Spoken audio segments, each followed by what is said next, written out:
সবকিছু কিন্তু চলে আসছে, বাট এটা কিন্তু আসতে লেট করে ফেলছে।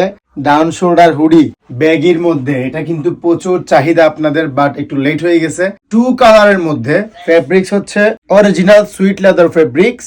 কালার কম্বিনেশন খুবই জোস। এখানে প্রত্যেকটা হুডিতে আমরা সিলভার কালারটা ইউজ করেছি। সাথে আমাদের ব্যাগি প্যান্ট আছে। সানগ্লাসটা কিন্তু প্রচুর হাইপে চলছে এখন, এটা কিন্তু অ্যাভেলেবেল আছে। যার যেটা পছন্দ হবে বা যার যেটা লাগবে ইনবক্সে চলে আসুন, বলুন, আমরা দিয়ে দিই।